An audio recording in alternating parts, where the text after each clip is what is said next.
Non, mais vous me parlez d'importer des technologies. Le but de ma démarche, moi, c'est de le développer avec des Québécois. L'autre chose que je veux atteindre l'indépendance énergétique du Québec. On a la capacité, avec nos ressources naturelles, d'être indépendant énergétiquement. Pourquoi pas le faire? C'est sécurisant pour une province. Excusez-moi, s'il vous plaît, l'intervention du public se fera dans quelques instants. Vous pourrez vous en donner à cœur joie, mais pour l'instant, laissez les intervenants faire leur job. Merci. J'ai pensé d'un point. La présentation de Maître Durand a fait un bon point sur le sujet de le profonnement de l'eau-fracturation. En Alberta, il n'y a pas des problèmes comme les problèmes des États-Unis. Il n'y a pas des vaches à côté de la rue et les choses comme ça. Et mes enfants, à part 11 doigts, c'est pas un problème comme ça à l'Alberta. Mais en Alberta, on a beaucoup de règles et on a beaucoup d'expérience pour la réglementation. Et on a des règles pour le profondement de fracturation. C'est tout à fait évident si on fait une fracturation seulement 1 mètre au-dessus de la nappe phréatique. Naturellement, on cause un problème pour la nappe phréatique. Et il y a des règles en Alberta qui les experts, des ingénieurs qui a décidé la distance sécuritaire entre minimum entre les nappes phréatiques et les fracturations. Et Québec n'a pas les règles comme ça. Et le Québec doit avoir les règles comme ça. Et la présentation de Maître Durand démontre ça. Merci. Vous avez encore un temps pour une question ou deux, on va dire une chacune. Est-ce que ça vous va? Parfait, impeccable. Monsieur Durand, je vous en prie. Moi, j'aimerais plutôt juste répondre aux affirmations qu'on a faites. Il est évident qu'on en a un certain besoin de gaz naturel, peut-être pour quelques temps. Il y a d'autres méthodes alternatives pour en avoir. D'ailleurs, si on parle du volume actuel de consommation de gaz naturel au Québec, ça pourrait être entièrement par des procédés de biométhanisation. On a une zone agricole exactement dans la même zone, pas très loin du tout du même gazoduc de gaz métropolitain. Si on développe le gaz de schiste ici, ça sera toujours à 85% de toute façon des compagnies étrangères et des intérêts étrangers qui vont facturer le prix du gaz au même prix, au même consommateur, parce que le prix est déterminé dans un marché nord-américain. On n'a pas le contrôle sur ce produit. On peut contrôler le prix de notre électricité, mais certainement pas le prix du gaz. Et quel est l'intérêt pour des petites retombées de peut-être quelques centaines de millions? Je n'ai pas eu le temps d'arriver à mon dernier diagramme. Je peux vous assurer que le coût de tout ce système va dépasser de beaucoup les rendements qu'on pourrait penser avoir à court terme.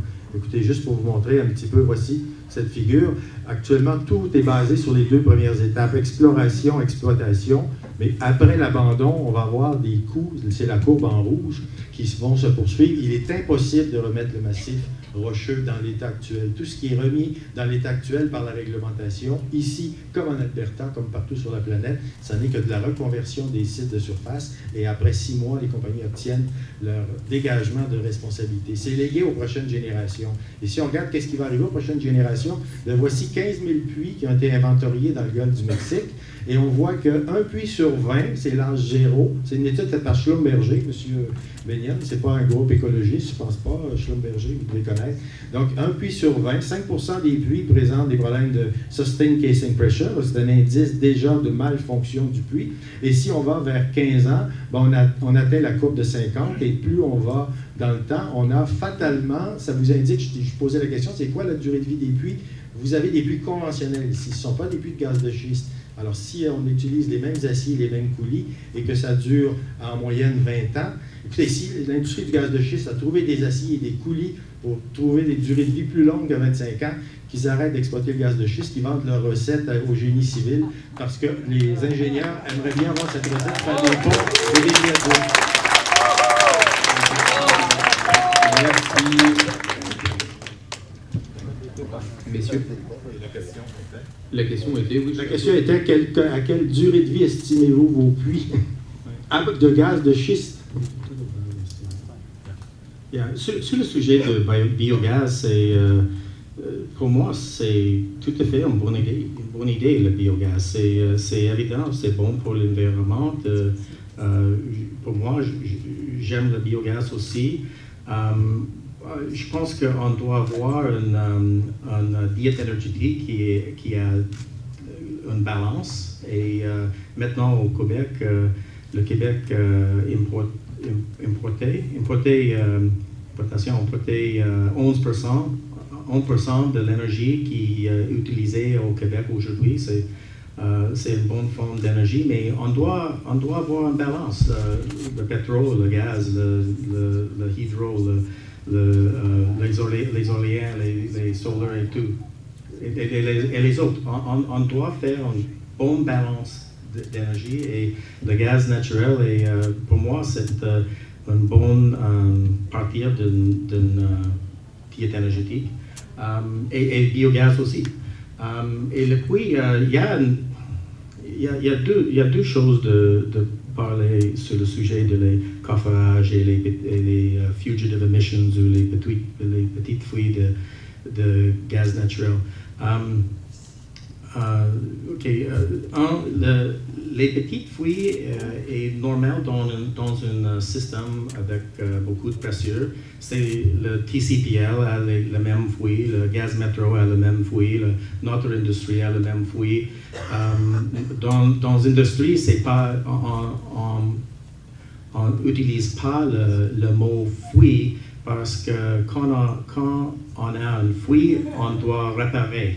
Comme le pneu, un pneu si je perds un petit peu d'air, je ne dis pas que le pneu a une fuite, c'est sûrement il perd un petit peu d'air.